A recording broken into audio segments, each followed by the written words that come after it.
Happy Monday, YouTube. Happy Monday, everyone. And this week, I am joined once again by CoquiPirate. Howdy ho. And Midnight Goddess. Hello from rainy Canada. Aha, it was monsoon season here in the UK yesterday, and the roof was leaking. But today we had wonderful spring weather. Typical Britain, you can't acclimatise. The weather does not know what it's doing, and I'm being so stereotypically English. And, although you raised the topic of the weather. And SchizophrenicQueen. I didn't do it. Well, I think the jury's still out on that one. You're not off the hook for that. Yeah. But, in any case, without further ado, today's topic is that Chase Bank, which I'd never heard of before, but apparently it's a big bank in the US, is actively discriminating against porn stars, specifically. If you're an adult entertainer who's been banking with Chase, they will have contacted you to warn you that your account is going to be closed. And apparently, this kind of discrimination, which is what it is perfectly legal. Cokie, your thoughts? Now, granted, I part of me wants to say that I'd be a bit more forgiving of them if they didn't come off as so puritanical. You know, not that I think, you know, like if it was because they feel as though porn is exploitative or harmful. Not that I would still be in favor of such a policy, but at least it would be a bit more relatable. I'm trying to imagine what the shoe would be like on the other foot. It's like, we'd probably be cheering them on if they turned down, you know, like some sort of anti-gay, if they were turning down people who were involved in anti-gay charities or whatever. But at the same time, you know, it's just making life incredibly difficult for people who already have faced enough barriers, you know, trying to get by in life. It's not like our society is accepting and accommodating to people in this industry as it is. But I don't know. Like, part of me, I understand why it might not be illegal if you're ideologically opposed to a certain industry. You know, there are a lot of people I wouldn't want to do business with, certainly. But, you know, like, would I want to finance the Westboro Baptist Church traveling, for example? You know, they are a private company. I can understand why that's within their rights, but at the same time, it just seems like a really dick thing to do. Yeah. Well, supposedly this is all moral and religious, although America always goes on about being such a Christian country, makes 80% of the world's pornography, and buys 80% of the world's pornography. Somebody somewhere, and given the statistics, this means a hell of a lot of Christians wanking off to porn, and a hell of a lot of Christians involved in porn. These people are shooting themselves in the foot, because they're losing custom. They're losing, you know, banks benefit from having customers just like any business. And I'm actually wondering, though, because obviously some of these people must jack off to porn. And I'm imagining some poor guy working for Chase Bank, writing out all these letters, and they come across a porn star's name that they recognize, and they're a fan. And it would be like, see, I've got to write you this letter telling you we don't want your custom anymore. But at the same time, you were so good in Lesbian Sex Dungeon 4. So, Midnight Goddess, your thoughts? I really personally think that this is discrimination of the highest order. Like, in the article, one of the women said, you know, she didn't even put like the monies from the industry into that particular account. She wasn't doing business out of that account. This was her personal banking that she paid her mortgage from, that she paid her bills from, her groceries, and she had her actual business account with another corporate, like with another bank.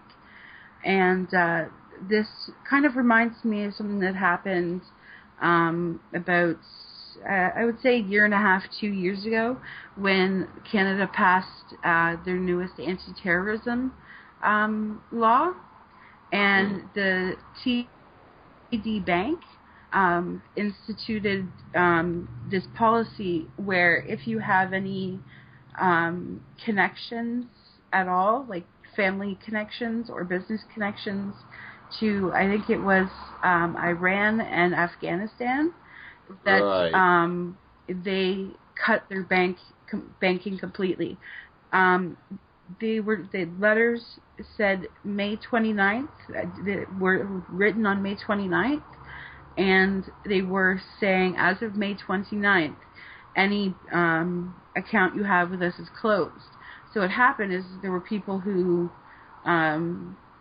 had their mortgages pulled, had their all of their banking credit, like their business credit cards, any monies that they were putting out checks for, anything. It just basically destroyed people's credit and all of that, and all because they just didn't like them. And I think, to me, that's kind of the same thing as what's going on with the people that are in the adult entertainment industry with Chase Bank. Chase is saying, I'm better than you. You're the lowest common denominator, and we don't want that in our bank. It's like, sweeping the cockroach under the table when, so that the dishes and everything else looks really pretty, but we don't want anybody to look underneath because it's dirty, and so you're that dirty thing, and we're brushing you away from us pure, clean, wholesome people. And I think it's really disgusting, and I think it's a discrimination, and I think it should be against the law. Would this be allowed in Canada? No, this would not happen in Canada. People in the adult entertainment industry have a lot more, much more protection than they do in the United States, even down to our escorting.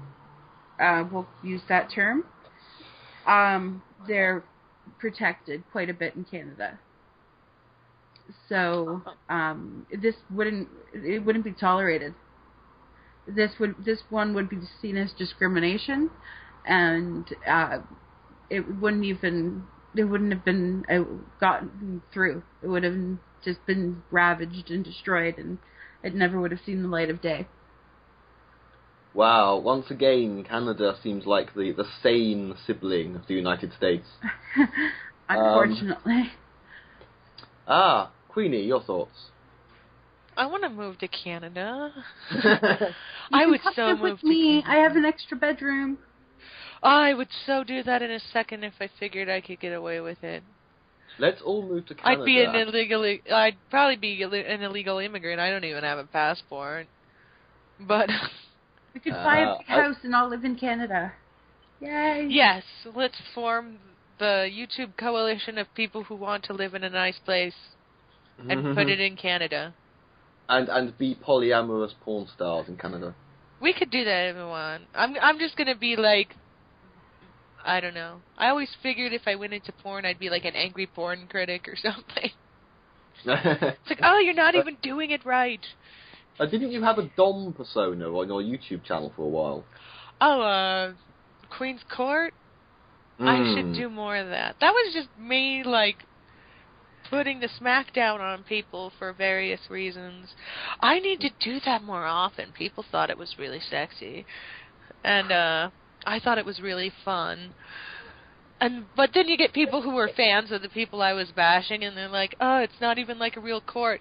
It's a Queen's Court, which is different from a judicial court. Yeah, you should really realize that. It's like, it's different. The Queen's Court is not a judicial court. This is true. Rewinding a bit, in the article it also mentions that they refused business with certain condom distribution stuff in the past, as well as one organization called Make Love Not Porn, which was attempting to produce porn and avoid some of the more problematic aspects of it. So, just to be clear, this is clearly a bit more of a puritanical basis for, We don't need our banks trying to be our dads. Like, geez, Chase, back the fuck up. You're not my dad, I do have Chase. a question directed at Midnight Goddess. I don't know anything about Canadian law, but does that mean that in Canada you wouldn't be allowed to refuse business to any organization, assuming they did do it because they thought the industry was exploitative, or if it were some other business that they saw as exploitative? They can't refuse to do business with a company or a corporation that they feel is going against, principles of decency or, human rights? A human rights violation would be something completely different. But in every other context, no, they could not do it. They could not refuse to work with them. But if something is an actual human rights violation, that's where it starts to get different, because Canada is pretty much a semi-socialist country. So we have a huge human rights aspect to our government. So that's where it would be different. But no, you couldn't refuse service based on someone's employment or a dislike for homosexuals or any other reason, and because somebody has blue eyes, you know what I mean? Like, nothing like that would go past here. So in the case of Firefox, the browser, the company that runs them, I forget the name, the leader said something rather homophobic, and a lot of people were making an effort to boycott Firefox and not work with Firefox. A bank wouldn't be allowed to turn down Firefox on the grounds that their CEO just said something homophobic? No, because the CEO is a person, and Mozilla is a company. We don't hold a company accountable for what a person says. Ah. Okay. So Firefox would have to actively discriminate against... Can I say... if Firefox would have to... the company itself would have to do a human rights violation before it would even get to a court thing, because before the businesses can decide in Canada, it would have to go to court. Okay. Can I just raise the issue? If the argument is that the porn industry is exploitative, surely the porn stars, the adult entertainers themselves, are the supposed victims. So what would robbing them of the chance to bank with you achieve? A sense of moral superiority? Well, I mean, obviously a lot of times doing a policy to prevent an industry from prospering is also going to hurt some innocent people.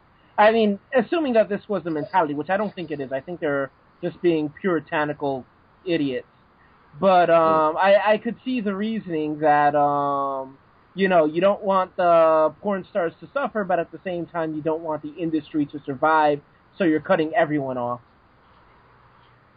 Because the thing is, a porn star could conceivably, have their own website and upload their own stuff, and then eventually expand from there. But yeah, that's irrelevant anyway, because that's not why Chase is doing it. They're just being a bunch of puritanical idiots. Which seems to be far, far too common. Well, thank you very much for joining me, guys. So, it's a good night from Coqui. Han shot first. I saw it on the original Star Wars. Aha. And good night, Midnight. But I don't want to go to bed. And good night, Queenie. Stop trying to be my dad, Chase. You're not my dad. The results are not back yet. That's not been proven. But my dad is cool. And on that bombshell, it's good night from me.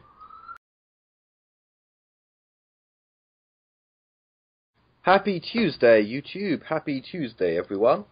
And I would like once again to introduce my guests. Hello, Coqui. What's up? And hello, Midnight Goddess. The marshmallows are eating my brains. And that's how you love it. You know. So, tonight's topic is lies we have to stop telling about bisexuals. And obviously, the article, as ever, links in the description. We've all read it. I'll just skim briefly through the list. 1. Bisexuals don't exist. 2. Bisexuals are just going through a phase. 3. Bisexuals are sexually greedy. 4. Bisexuals are cheaters. 5. All bisexuals are polyamorous.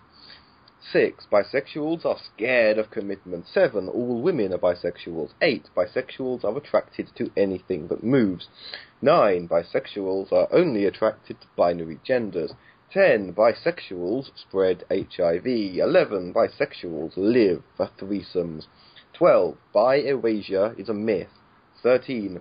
Bisexuals are a small community. Now, I'd say quite a few of these I encounter on an almost daily basis in some way or another. And I'm sure my audience are aware that I'm bisexual. And I suppose to frame this as a question for the panel, it would really be a matter of exactly how much longer this shit is going to go on for. I actually not so long ago had to block some cunt for not recognising that bisexual visibility is even an issue. And one of the reasons not to like Doctor Who head writer and producer Stephen Moffat is that when asked about bisexual visibility, he remarks that you, as in bisexuals, wouldn't know if you were on television. You're all too busy. The implication there presumably being is, I want to do this as a meme, and at the bottom it'll say, bisexuality, being too busy fucking everyone and everything in sight to know if you're represented on television.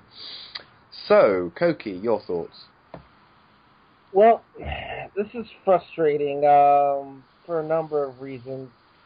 I can imagine, actually, from what I've noticed of a lot of bisexuals, they have the distinct advantage to, at any given point, either be single, dating a man, or dating a woman.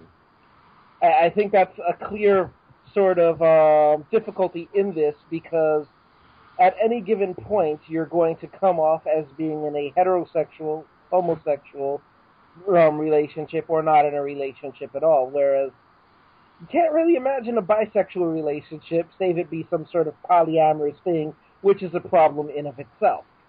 So, in terms of bisexuals being visible as bisexuals, it's frustrating because people are only going to go by what they see.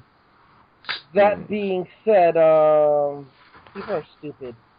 No, this whole, Moffat, I can't believe he would say something like that. Aren't you all a little too busy? Fuck. The idea that it's some kind of phase because it's like, oh, he used to be in a homosexual relationship, but now he's in a heterosexual relationship. Therefore, he's not bisexual anymore. It's just ridiculous. Obviously, this doesn't affect me as personally as it does you, but it strikes me as incredibly frustrating. Yep, it certainly is. And Midnight Goddess, your thoughts? Where do I begin? Okay, so as most of my viewers probably don't know, I am bisexual as well. So, Alex, am I allowed to get into some of these myths? Of course. Okay. Shoot, go ahead. Bisexuals don't exist. Alex, you do me a favor? Pinch yourself. Did it hurt? It did. Okay, I'm going to do the same thing. Okay, that hurt. I think we're alive. Wait, how do Yeah. I know? I didn't feel anything. Oh, sweetie, if you were closer, we could make you feel lots of things. I'm experiencing some solipsistic angst right now. Okay, so the one that really bugs me is it's just a phase. Because, yeah, there's a lot of people who start out feeling more comfortable calling themselves bisexual before they come out as completely homosexual or lesbian.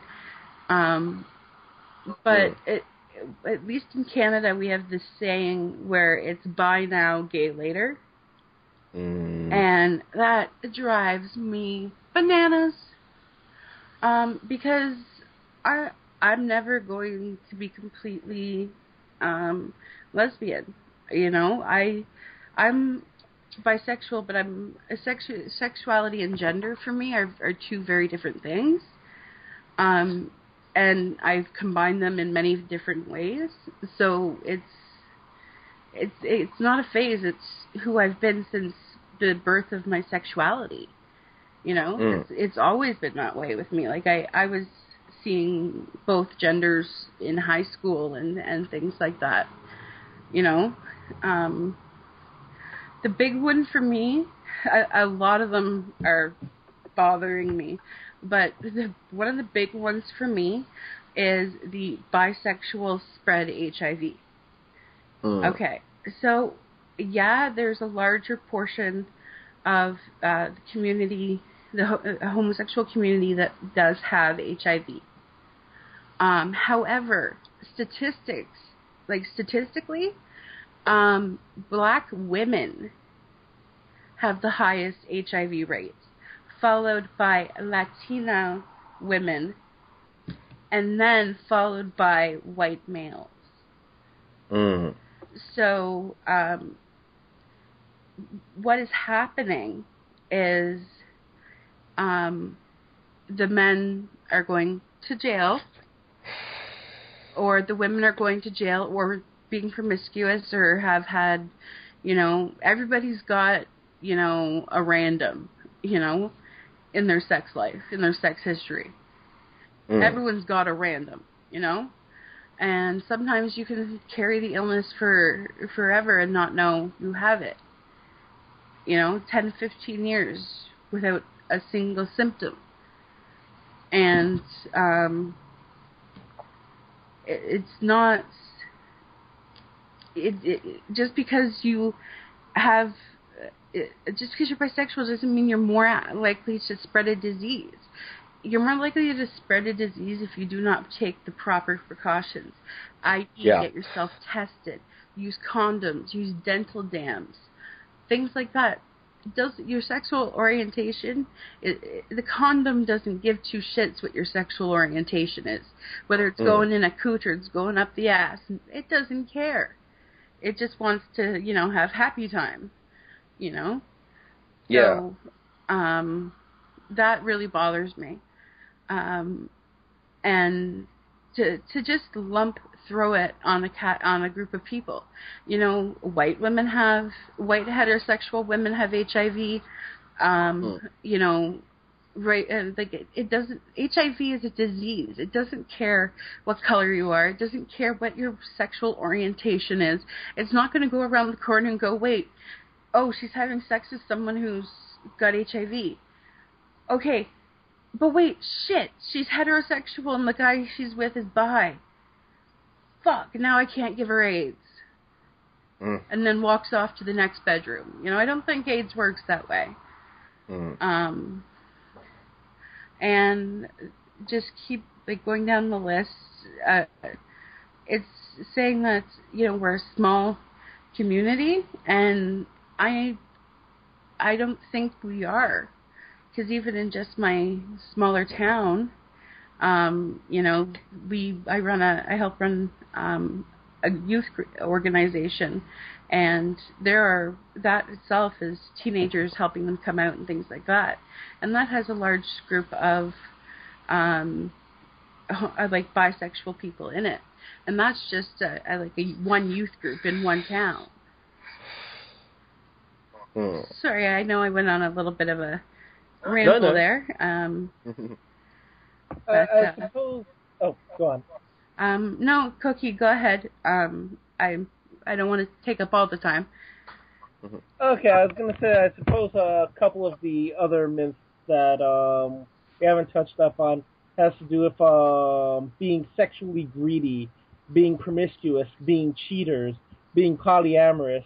And I realized earlier I said that they're either with a man, with a woman, or a polyamorous relationship, which is a problem in itself. I didn't mean to say that polyamory is a problem.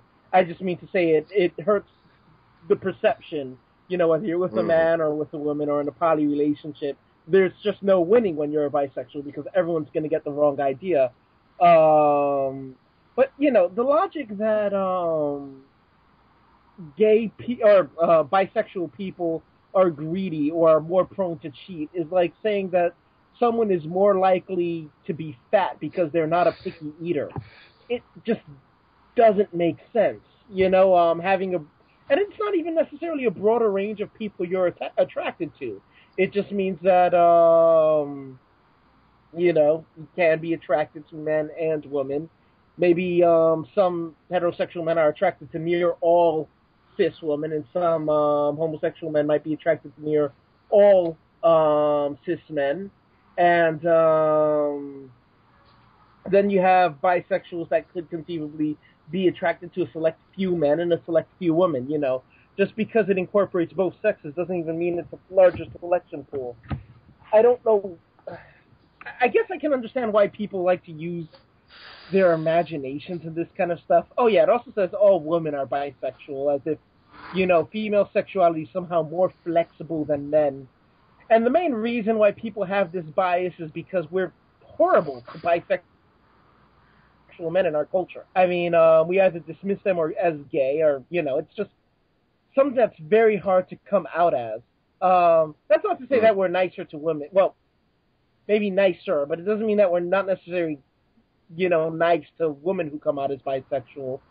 But, you know, it's an interesting issue when they create the problem of creating an environment where bisexual men need to be closeted and then act under the assumption that women are somehow more prone to be bisexual.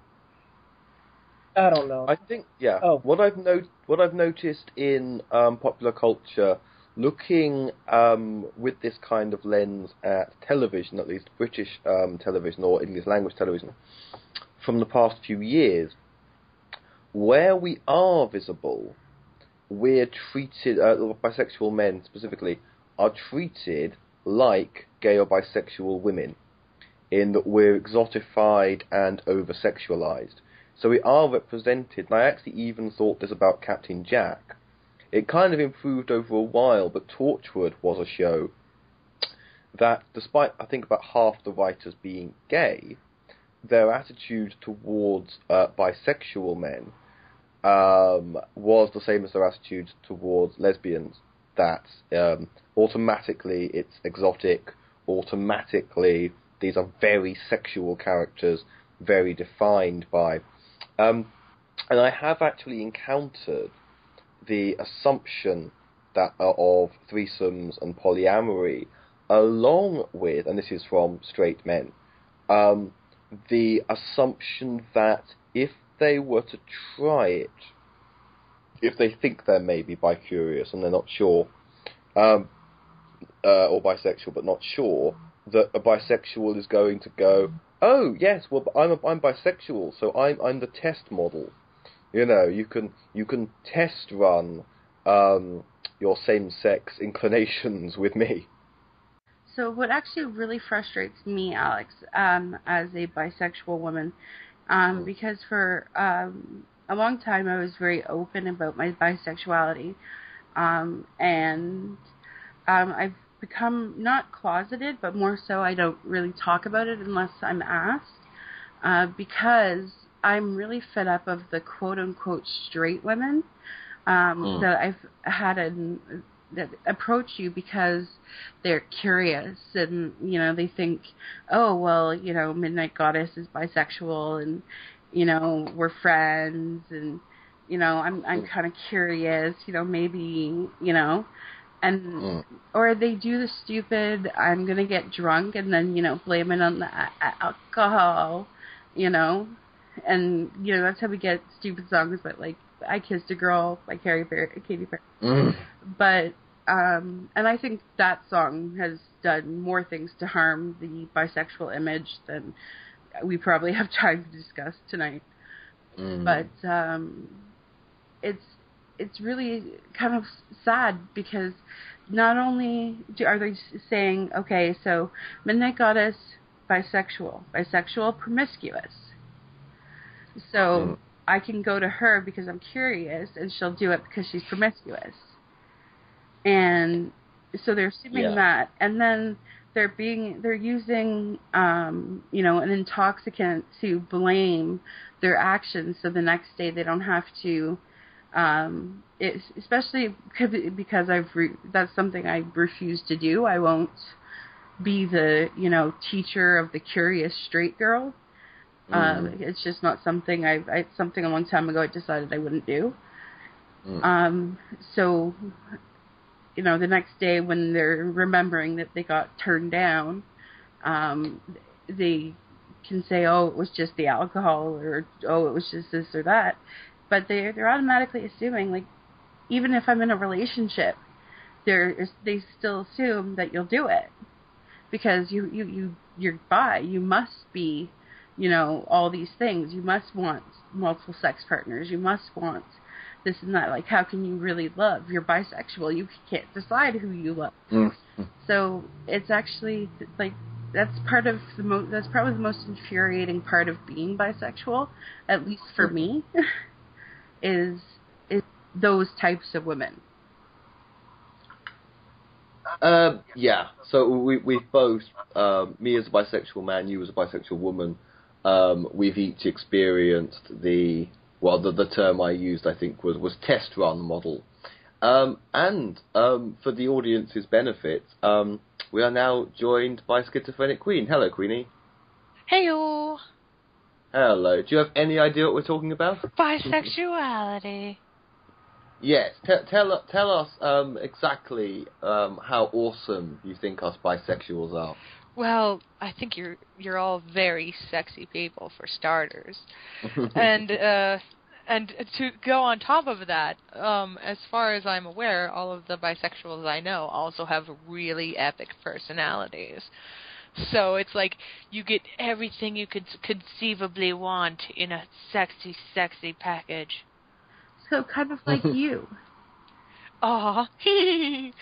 Well, I don't even know what I am. I can't even. Because, like, I'm currently, like, going through the thing, like, I'm not sure I feel like a woman sort of thing, but I don't know if that's just me being hyperbolic or if I should try for a penis or but I also think of it in terms of the sort of the understood social norms and the sort of gender stereotypes, I think, play a lot into my perceptions on it, because if I were to be a man, I would be the most effeminate man I would ever know.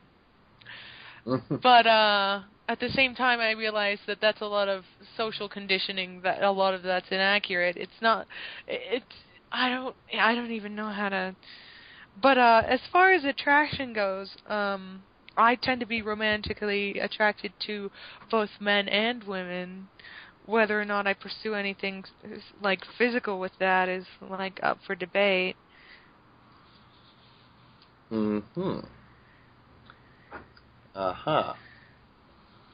Okay, well, Coqui, going full circle again, do you have anything to add?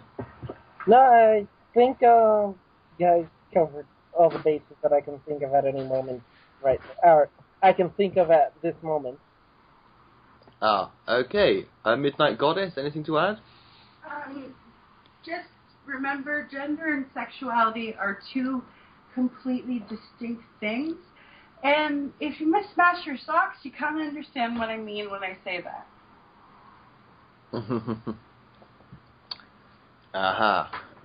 But, yes.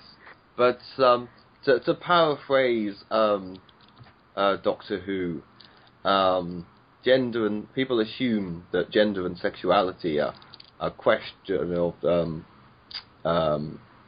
easy to comprehend binaries, when in reality there are a big ball of wibbly wobbly sexuality, identity, wentity stuff.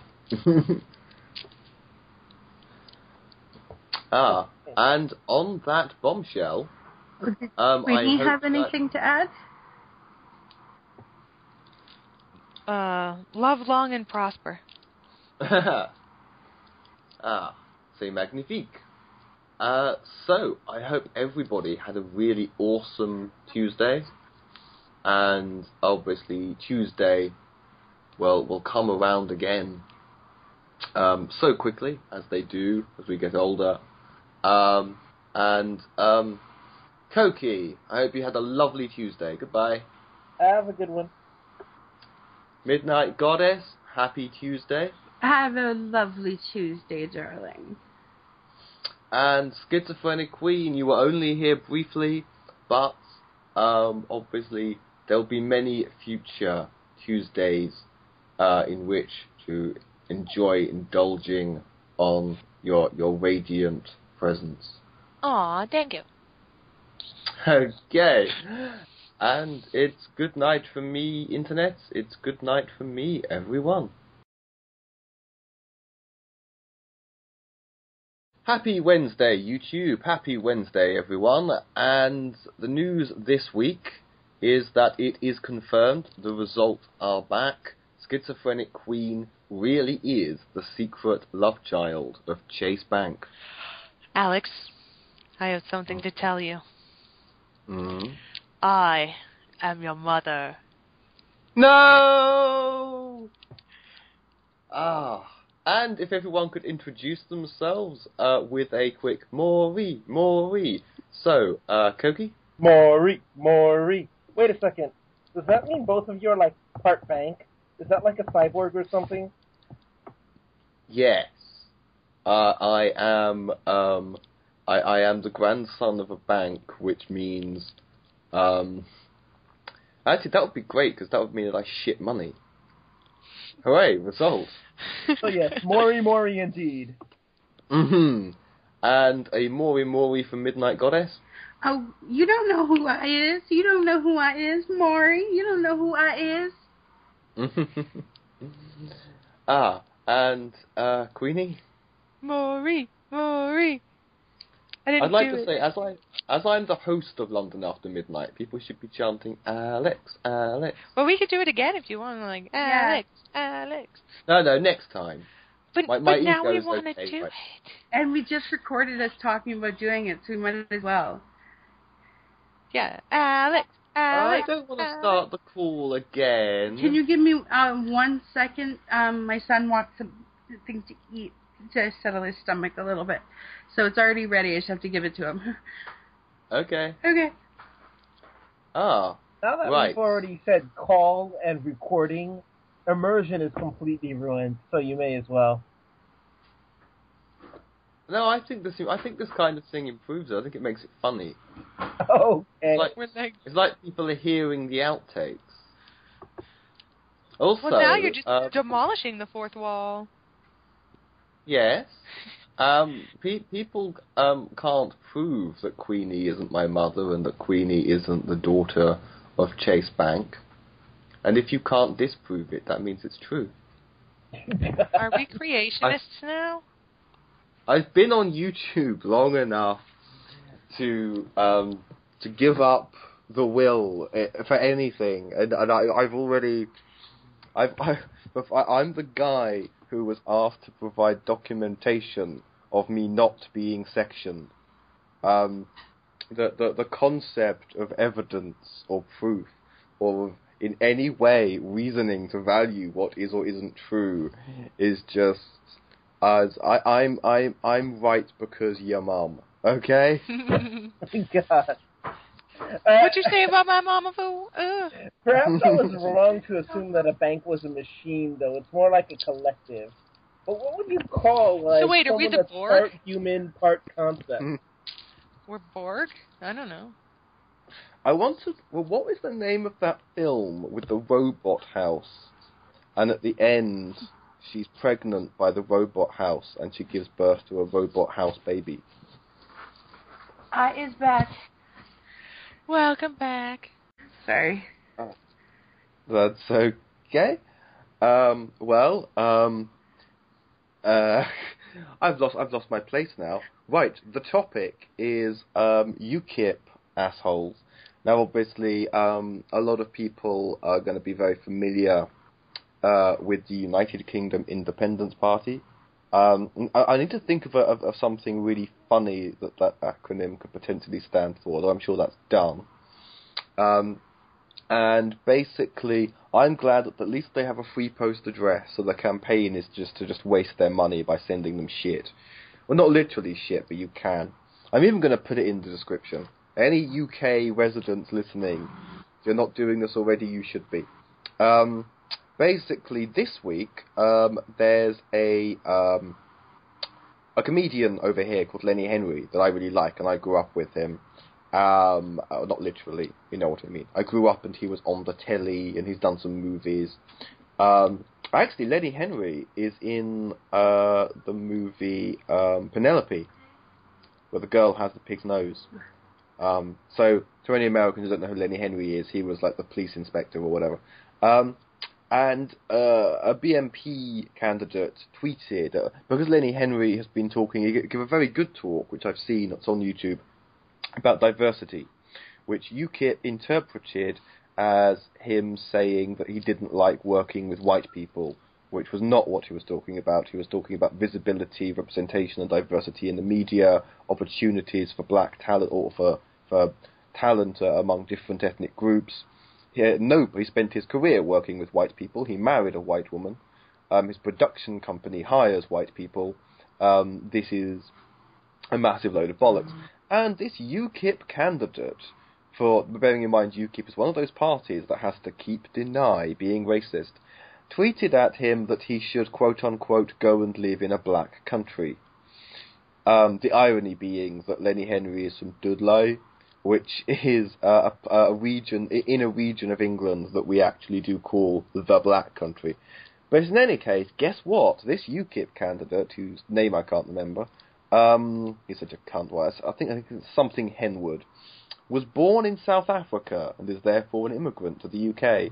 Lenny Henry was born in Dudley, England, is therefore not an immigrant to the UK. Go figure. Does anything about these people make any sense? And because this never, ever stops. Oh, by the way, if telling a black person to go and live in a black country isn't racist, what is?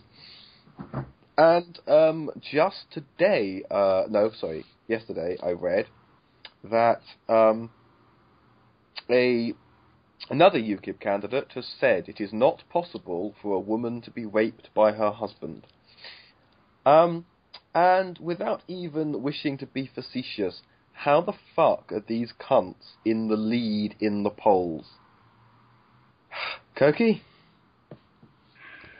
That is a very difficult question for me to answer. I suppose either A, there are a considerable amount of voters that are themselves racist and or misogynist, or there are people who do not hold racism or misogyny to be serious enough issues for them to still want to vote for them because of their Euroscepticism policy, I guess. What is their redeeming quality as a party? Not that I'm saying Euroscepticism is good, but why would someone vote for them besides being racist and misogynistic? Well, this is the thing, because they started out as a single-issue party, just against being in the European Union, which explains how they're getting, one of the reasons why they're getting such a Tory vote, because the Conservatives are losing a lot of votes to UKIP. I hope that's almost all their support, because that divides the right. But you can lose some working-class Labour votes to them as well. Their own deputy chairman, Neil Hamilton, has said that they were getting the decent BNP vote. In other words, those British National Party, or let's be honest, British neo-Nazi party people, who aren't really racist, bigoted thugs, but no, the good ones, the decent ones, feel represented by UKIP, who aren't really racist, apparently. What? Just as you can be a Tory who's too much of a right-wing arsehole even for the Conservatives. Yeah.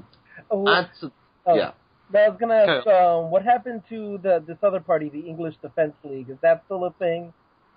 The EDL isn't a political party. They don't have candidates. They're more of a protest group. They're more of a bunch of football hooligans who go from town to town, destroying things and pretending that they're protesting. Ah, I see. You see, I kind of wanted to, joke about sending them a dick in a box, but then it occurred to me that since this is in the post, the postal system, that's actually dismemberment, which is what I wanted to imply at all. So, yeah, just send them shit, I guess. Yes, that seems like an adequate thing to send them. But heavy stuff, because, you want to make sure it costs them money, too.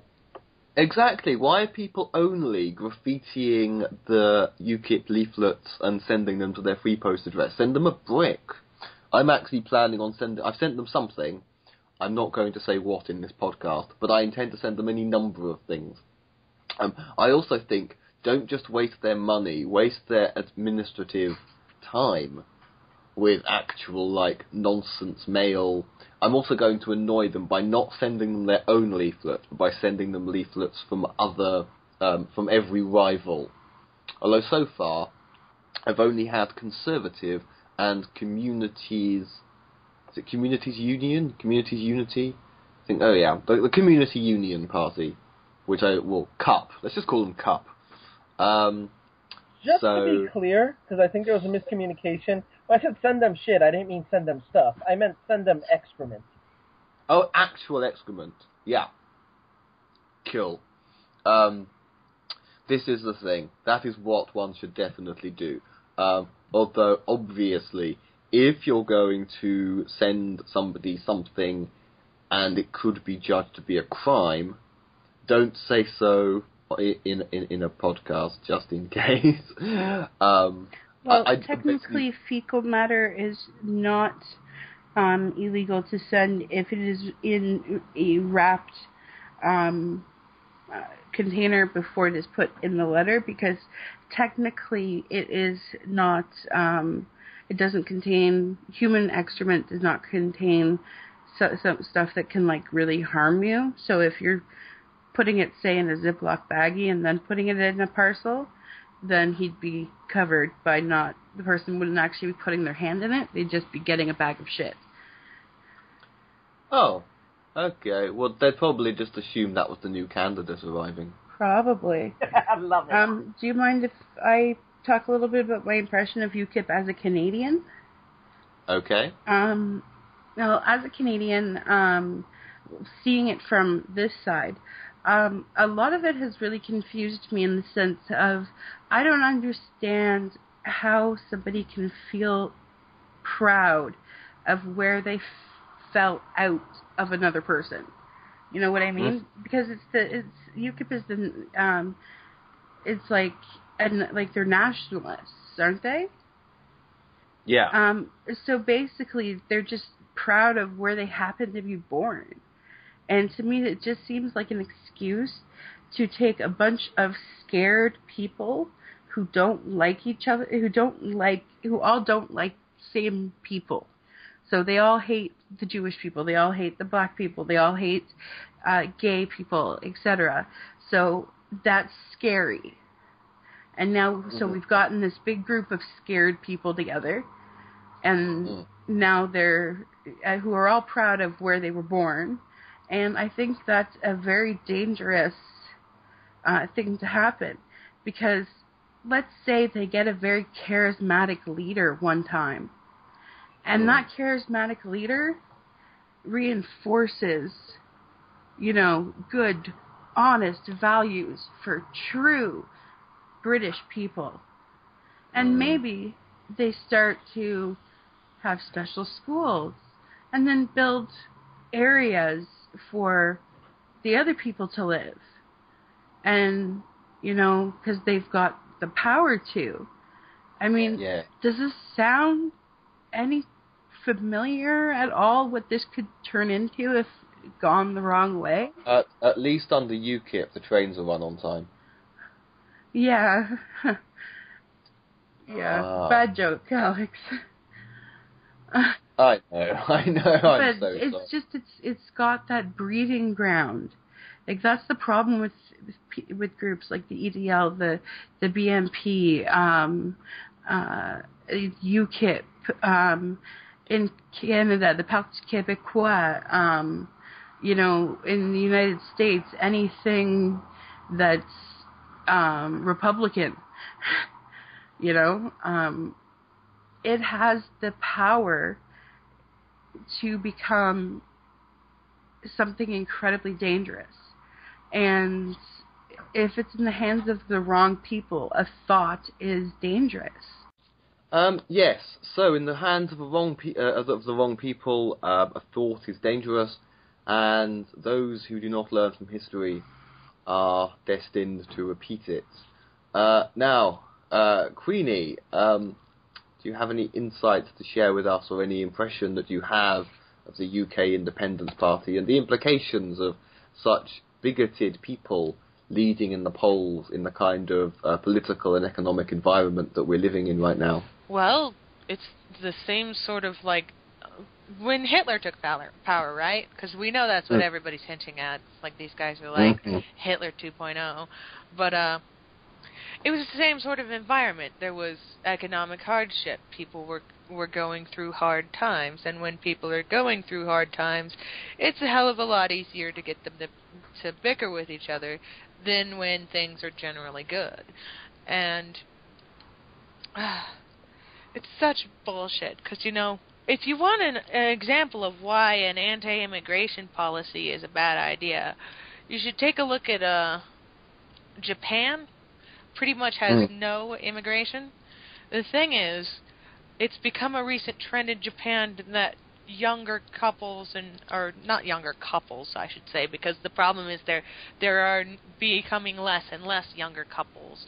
People aren't wanting to get married, people aren't wanting to have kids, and part of that is to do with sexism and inequality in the workplace. Women aren't wanting to settle down with a man because once they're married, their careers are going to be over. And men aren't wanting to settle down with women because they realize that it's the kind of economic environment in which they would fail in their duties to provide for a family.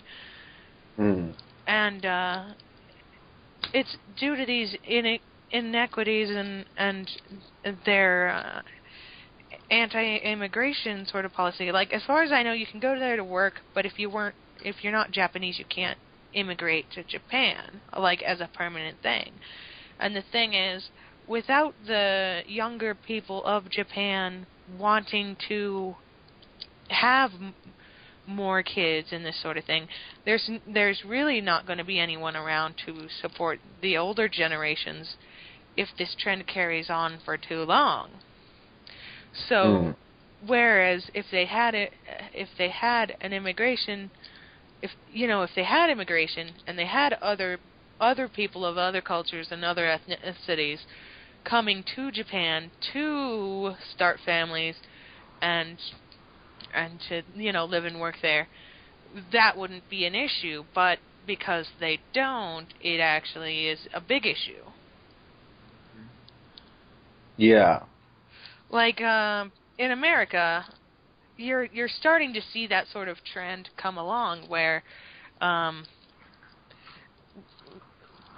depending on your circumstances or whatever, certain groups or certain people aren't getting married, aren't having kids. But the difference is that America has an immigration policy, so as where it's maybe like, let's say the birth rate of white people is going down or whatever for whatever reason. then there are other people who either were born here or immigrated here who can pick up the slack in the social structure for that decline, for that lacking of. Whereas if you don't have immigration, then if you don't have any sort of backup to pick up the slack. If that makes any sense. That's actually a really good point. That their immigration policy is a prime example of, like, being too strict. And how it's affecting the economics and everything. And I think that Britain and the UK could take an example from that, especially when it comes to, like, UKIP and things like that. And when you look at UKIP and how they're sexist, too, that also plays into it, because one of the reasons they're not having as many children and things in places like Japan is due to gender inequality in the workplace. Yes. Yeah. I was going to say that a huge factor and something that a lot of Japanese women have complained about is the lack of children care available, like places to leave their kids, which it's like a negative feedback loop because, there are fewer kids, and so there are going to be fewer centers to take care of kids. But that's going to put off more women from wanting to have children and remain in the workforce at the same time. So you're going to have even fewer kids, and consequently fewer child care centers. It's really quite tragic.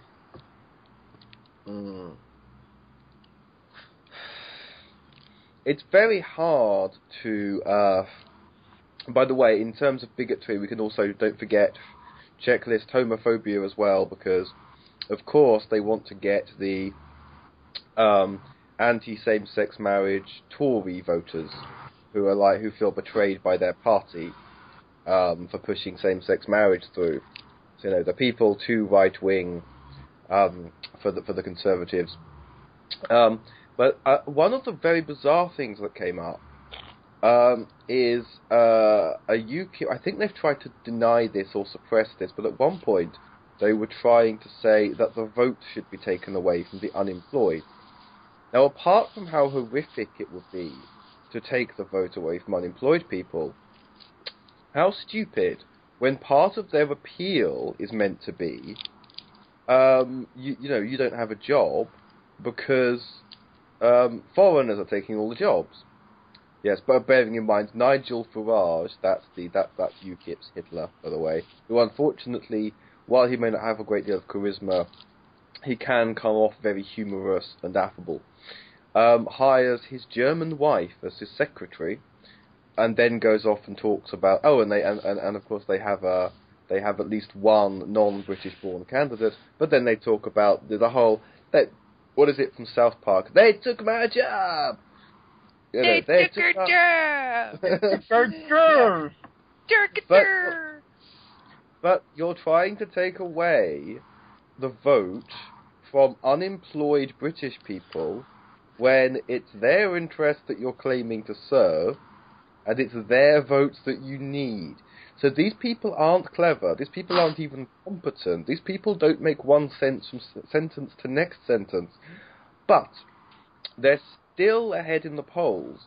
I'm going to guess, though, we still do have a couple of weeks. It seems where I live, they're the only people really campaigning.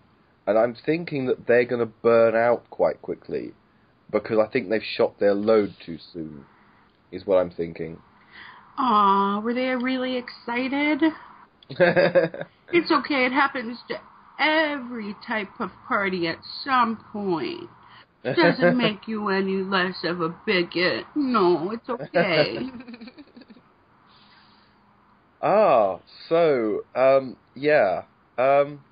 The sheer stupidity of this party, but the sheer stupidity of people that they would bite on stuff like this. And Nigel Farage has made a slip up. He did some puffed up chest beating, if I win this by-election, Cameron will have to step down, and then he ended up not standing in the by-election in question. So he kind of looks even more of a fool now. At the same time, though, he has a way of deflecting, of making jokes of things. He appeared on a comedy panel show we have here weekly called Have I Got News For You? And I don't think he was given a hard enough time. And he managed to pull off affable. And that's worrying. But when years ago, so it must be 2 or 3 years ago now, the BNP leader Nick Griffin was on Newsnight, he was torn apart. Oh, he was humiliated. I remember seeing that. Oh, yeah. That was he was in the Colosseum with the lions. He could not have been more ripped apart publicly. That was mega super ponage.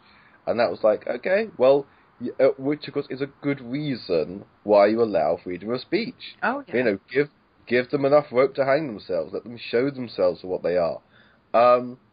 But it's uncomfortable. Nigel Farage didn't get grilled. Nigel Farage wasn't torn apart in the Colosseum. He was, for the most part, allowed, with some ribbing, shall we say, but was allowed to come off as an affable, likeable, regular guy, when you've got to remember, you know, he's Hitler with a big smile. He's Hitler with a sense of humour. And that's the real kind of danger. So I'm going to go around again for closing thoughts. Cokie? Just don't vote for bigoted parties that, you know, treat minorities badly. Okay? Also, don't hate women. Indeed. It's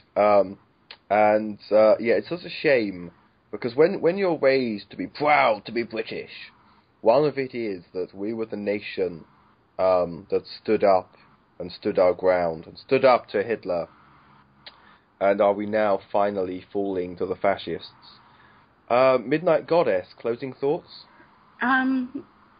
Just, you know, be nice to each other, and don't vote for people who hate for the sake of hate. We've got too much hate in this world. Let's kind of love each other for a change. Amen. And Queenie? All you need is love, love, love, and to get rid of that party, really. Yeah. Yeah. They are not nice to my friends, so they shall go away and learn to be nice. Quite, indeed. And I'll try and end on a positive note myself, actually, and point out that polls have been wrong about this stuff before. Not so long ago, the BNP looks like they were doing well in the polls, but they actually failed spectacularly in the election and admitted they were disappointed and humiliated. The polls can say one thing, an election can go another. Obviously, I know, because I'm obviously voting in local government for London and also voting in Europe. And while I may not be entirely decided, this particular British citizen obviously won't be voting for UKIP. And to anyone listening, I'm fairly sure your mind should be made up. If it wasn't already, don't, as I say, as has been said, don't vote for racists, don't vote for people who don't count marital rape as rape, don't vote for people who don't believe in equality for same-sex marriage, and don't vote for complete twats generally. So, on that note, it is good night from Cokie. Have a good night. And good night for Midnight Goddess. Good night, and remember that somebody out there loves you. And good night from Queenie. Night, everybody. Remember, they took her germs. I can't get the idea of a complete twat out of my mind, though. What if someone elected a vagina? That would be awesome. I want a vagina to be the mayor or president or prime minister now. But yes, sorry. Goodbye again. Hamster prosperity upon your head. You've blown my mind. I'm getting vagina... Because you know when someone mentions the vagina monologues, and you actually imagine a talking vagina? I did the first time I heard it. I'm now imagining a vagina on stage giving a political speech. But there's probably endless jokes there. But I do know that, I don't know who will get this, but fallen to the communists can be a euphemism for being on your period. Yes. I do get that. But perhaps this is a good time to say goodnight. Yes, and it's good night from me. Happy Thursday, everybody, and just a bit of warning that there won't be any London After Midnight on Friday anymore, because Friday is now Doctor Who night. Tonight's topic concerns bronies, and I suppose my fundamental question is, what is people's problem? I'm not a brony myself. I've never seen the show. Well, not a single whole episode. But the bronies I know seem like cool people. But I'm going to start off with Coqui, who I think would be okay with me describing as a card-carrying brony himself. What does it mean to be a brony? I still find that question hilarious. It's a fandom, not like some sort of new age movement. In short, a brony is someone who enjoys the My Little Pony fandom, and I guess considers themselves outside of what was originally the target demographic of young girls. The name comes from actually 4chan, of all places. People from the B forum called themselves bro, and that's kind of where the fandom sort of sparked. A lot of people were posting My Little Pony stuff. There was a lot of rage in the 4chan thing. 4chan banned ponies for a while, and that's when they spread to the rest of the internet, and consequently, bronies. Oh, so it's partly an internet phenomenon in a sense, that it kind of sparked them from the web world. Well, judging by, I've seen some negative things that some people... Because I think that if it's a question of breaking down gender binaries in this is the boys' toy section, this is the girls' toy section, if it means, or this is a boys' show, this is a girls' show, I see that as ultimately a positive thing for everybody. I think people are entitled to like what they like. I see misandry in the objections that I've seen. One internet person that I won't name posted, somebody I've since removed from Facebook for a number of reasons, or a number of instances of misandry. But saying of the documentary A Brony Tale, it's not about the fandom, it's about them, it's all about them, with that sort of flavour of presumptions about male ego and male attitudes, and also saying that it was taking something away from girls and young women, which I don't see how it is. That's like saying that it's like saying a black Doctor Who fan is taking Doctor Who away from white people. It doesn't really make any sense. I've heard some very specific objections to the brony thing, which were generalizing. It was like saying bronies do this, bronies do that, because somebody has at some point. That's not a reason to criticize an entire movement. There's probably a lot more that I think there is a feeling that, and I don't want to sound too much like an MRA, but the thing about MRAs is you don't feed them. And when they act as if women feminists want to take something away from men, when I think that men, bearing in mind most sexism is double sexism, men are getting something now that we don't normally get, and gender equality it does go both ways. And feminism should benefit everybody, if we believe in feminism at all, whatever brand. I know it's a very nebulous term. This should include man fields. This should include romance. These are positive things not to object to. And if men are allowed to be this and that and do this and that, all the better. And actually, it's breaking down these barriers for mutual benefit. And I don't know of any legitimate objections to simply being a brony. Does that make sense? I understand. Yeah, I think we'd all wholeheartedly agree that things typically reserved for girls shouldn't be reserved for just girls. If I were to take some of the objections seriously, you mentioned like some people act like bronies are taking stuff away from girls or taking stuff away from children.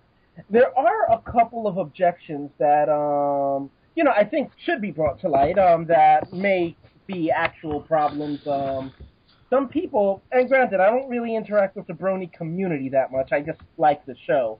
But from what I've heard is that there's been a lot of adult fan art, which is not in itself a problem, that there's a lot of, adult stuff of My Little Pony characters or whatever.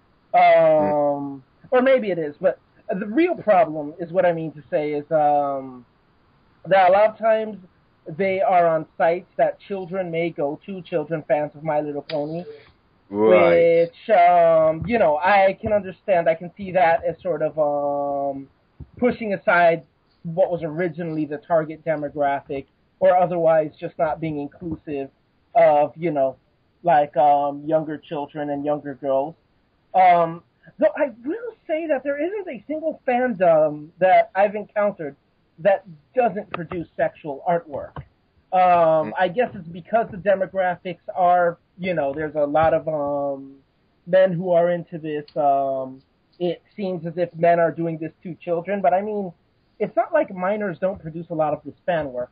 That being said, obviously, it's really messed up. All of the My Little Pony sexual fan art I've encountered has been on furry sites, and, that's, furries express themselves, through art oftentimes. Not all furry is sexual, just like not all My Little Pony fan art is sexual. But, yeah. Yeah? Just, while you were talking, I Googled My Little Pony images. Within the first page, there is a picture of all the ponies scantily dressed, carrying machine guns. Within the first 10 pictures, and I've only gone through 15 pictures just by googling but that's what I'm saying. You said you didn't know there was an issue with the art, and as a mom, I don't have an issue if it's on an adult site, but as a mom, I don't want my son to be able to put My Little Pony into Google and then see that. Yeah, because I have the safety settings on. You know what I mean? I have the safety settings on for when he uses it, so it's not like I don't have safe search on or something. Right. And I'm not complaining. I'm just saying I think there's a little bit more. It's a little more accessible than I think you realized. Right. Okay. No, yeah, I didn't say that it wasn't happening. That is an objection. I said I personally don't have too much experience with that because I don't go on too many My Little Pony sites. Whenever I encountered it, it was on a furry site. But yeah, it's a legitimate objection. Obviously, anyone who's Googling My Little Pony can find some, questionable fan art with sexual or violent content. And so that I do understand the objections. Obviously, don't put fan art where children... Don't put that kind of fan art where children would go looking for it. I mean to say is that some of these objections aren't entirely, just bigots responding. And I suppose the brony documentaries, a lot of them have referred to them as being exclusionary, as in not including the female fans, the adult female fans. And, there's some also people talking about not including the trans fans. And actually, I think the founder of BronyCon is actually a trans woman.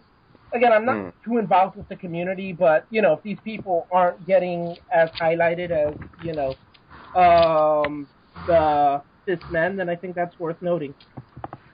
Cokie, have you ever heard of them making comments about the adult females who love this show? Because I've never heard anybody mock an adult woman for liking this. So why do you think it's an exclusively man thing? Like, why do you think they're targeting men? Of course, the term brony in itself kind of implies that. So are you a brony if you're a woman? No. But what I'm saying, the question I'm asking is, so we've labeled men bronies. Why aren't we vilifying women who like this? It's a kid's show. Why aren't we saying, well, women, you shouldn't be watching this. You're not a kid. I think that's a valid question. Why are we only giving flack to men? I would say that when it comes to the attacks on the matter, particularly some of the more problematic or downright vile homophobic attacks, men have been taking the brunt of it. But there are a lot of female bronies, at least. The movement is called brony because people on the B-board and 4chan are called bros. It's an accident of history that it has a masculine title. But I will say that there was a term floating around, Pegasisters, for female fans of My Little Pony. But I don't think too many people use it unless, they genuinely want to specify, oh yeah, I'm not a male brony. As to why they're not being vilified, because people just aren't as invested into, women liking girly things, yeah, it has something of a stigma, but not to the same degree. An adult woman could have a bedroom full of stuffed animals, and it doesn't draw as much attention. That's just...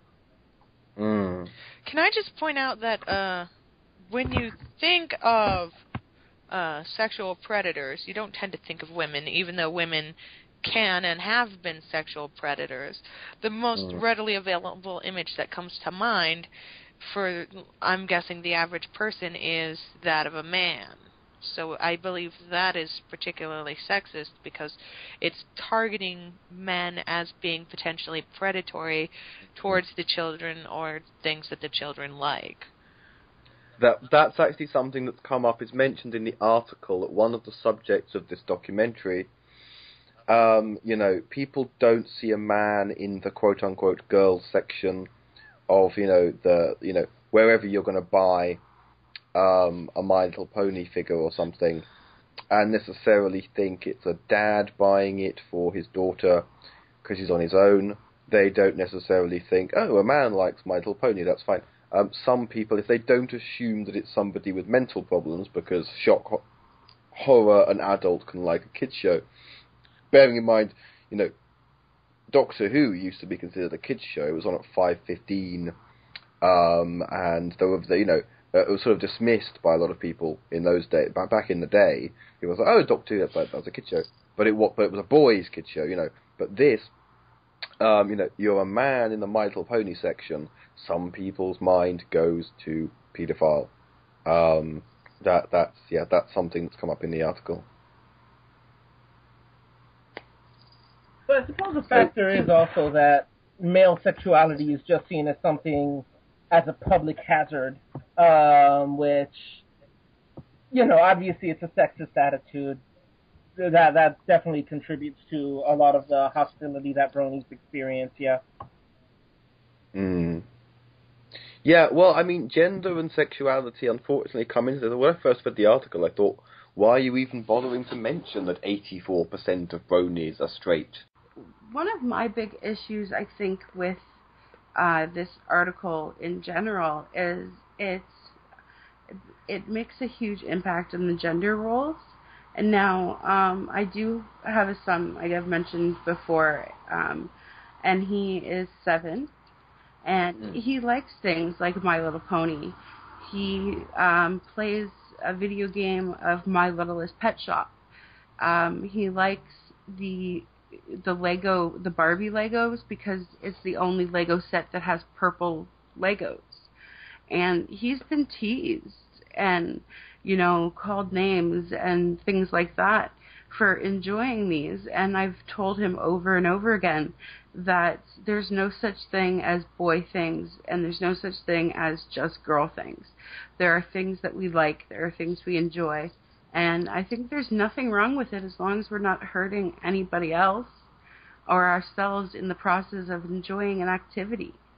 So that's just kind of my 2 cents about it. I think it's unfair that it puts this kind of pressure on a child that young to try and conform to a societal standard of what the manly boy should be. So that's just kind of my thoughts on it. I think it takes the joy out of being a kid to put such a stigma on something. Yeah, I mean, when I was a kid in the 80s, I remember being in the video shop, and I was a big fan of, you'll know this, of course, because it's French, Asterix and Obelix.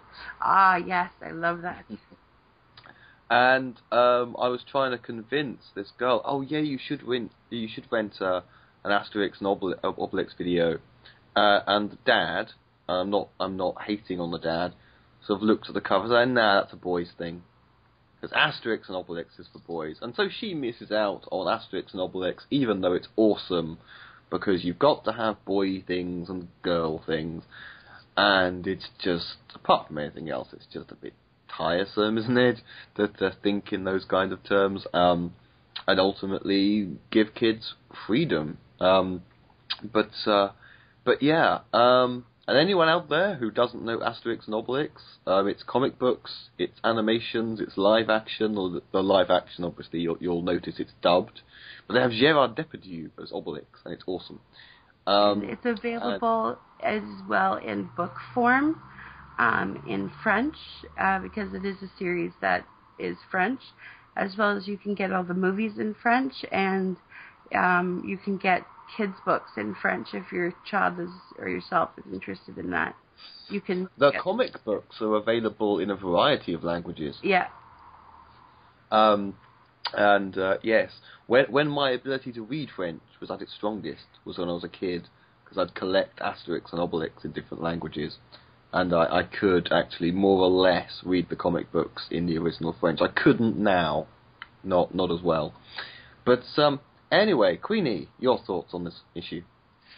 One of the reasons why I will not stand for misandry is that it is the sister child of misogyny, because the same people who would tell a little girl that she can't be good at math or she can't like science are the same kind of people who would tell a little boy that he can't like My Little Pony or the purple Lego bricks.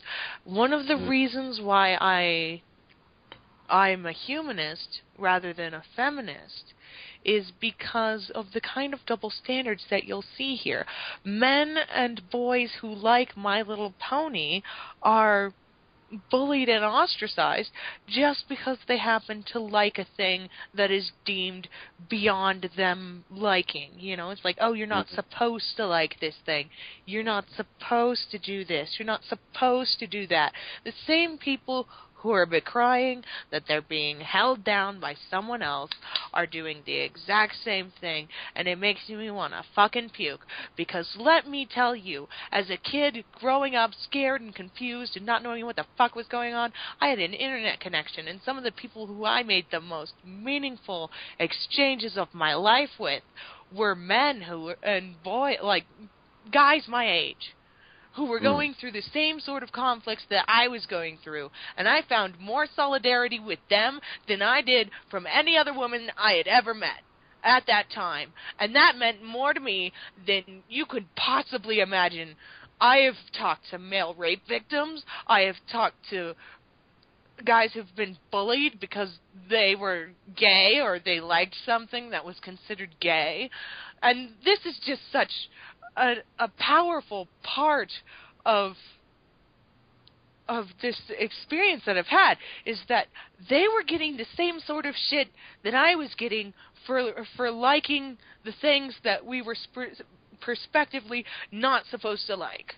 So I just fucking can't stand it. I can't stand misandry any more than I can stand misogyny. If you're going to tell the little boy that he can't like My Little Pony, you might as well tell the little girl she can't be good at math either. Because it is the same fucking thing. It is the same fucking thing, and it is disgraceful. And if you're saying you're fighting for equality, but you're only fighting for certain people's equality, then you're being an asshole. Bravo, that could not have been better said.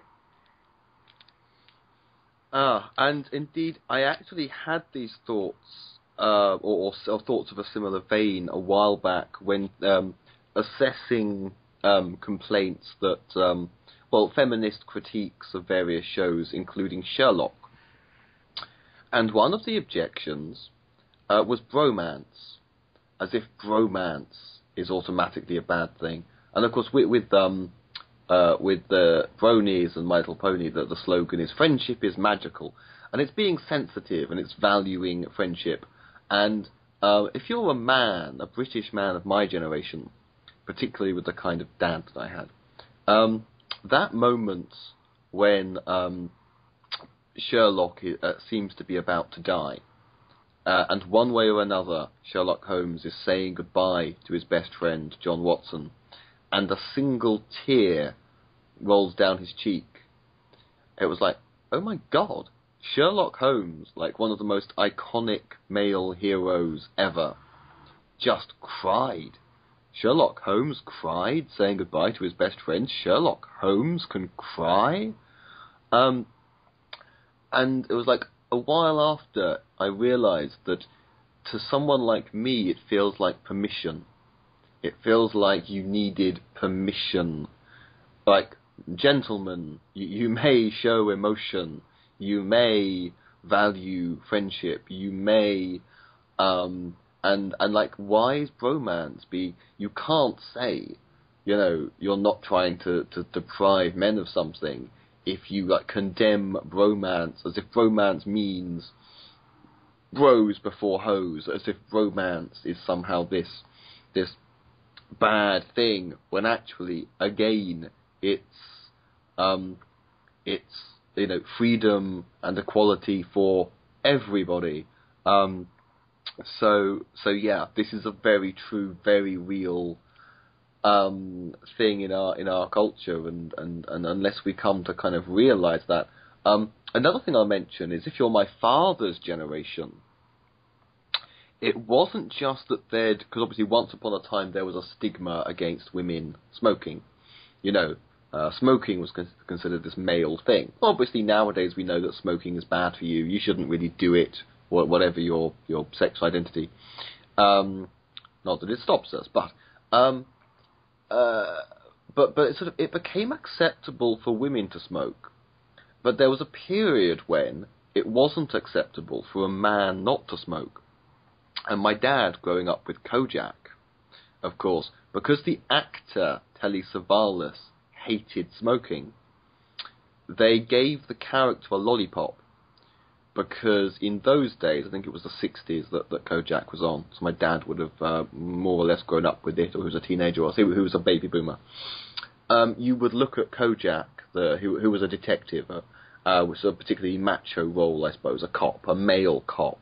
He can't not smoke. If he doesn't smoke, is he some kind of Nancy? But give him a lollipop, it implies that he's trying to quit smoking. He was a real manly man, but he smoked too much. Maybe doctor said, So, you've actually got to come up with an excuse for a man not doing a manly thing like smoking.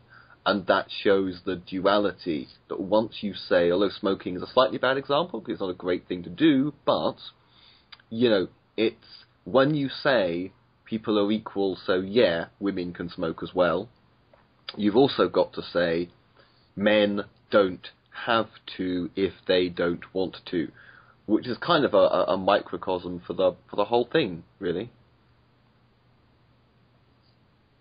I think that's also a really good point.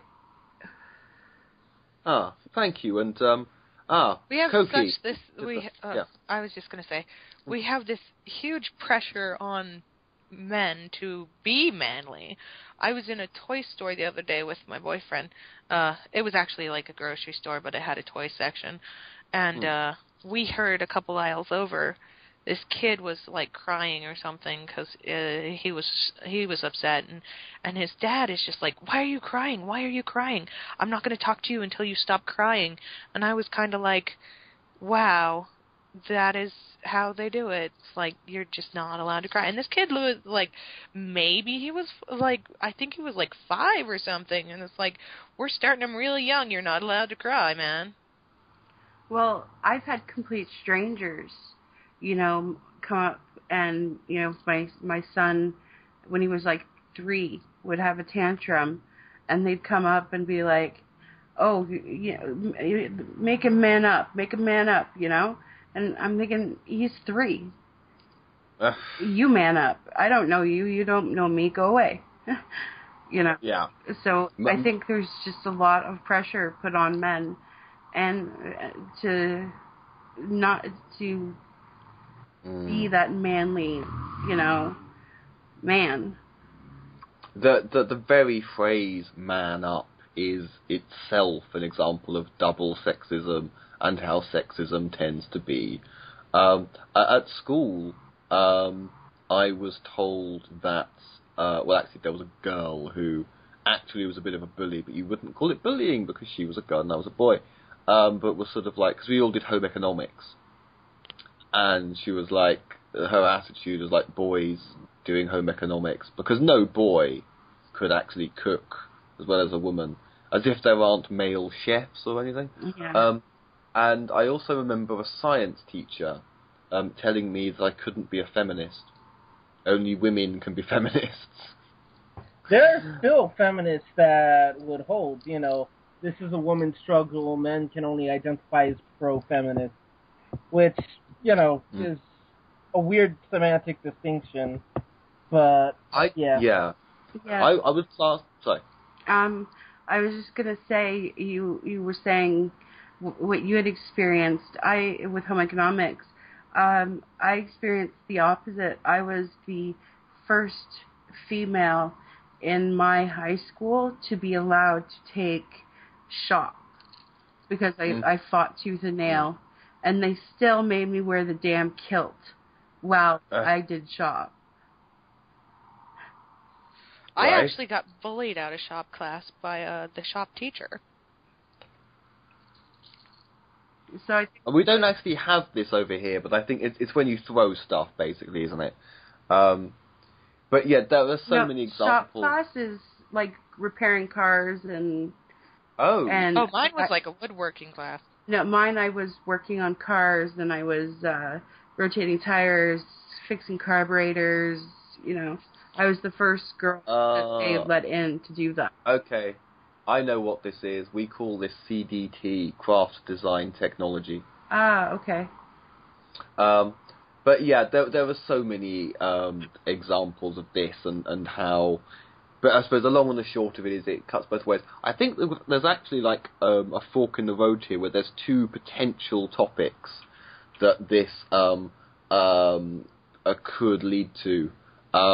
One of which I would say is I forget what the actual term would be. Hang on a second.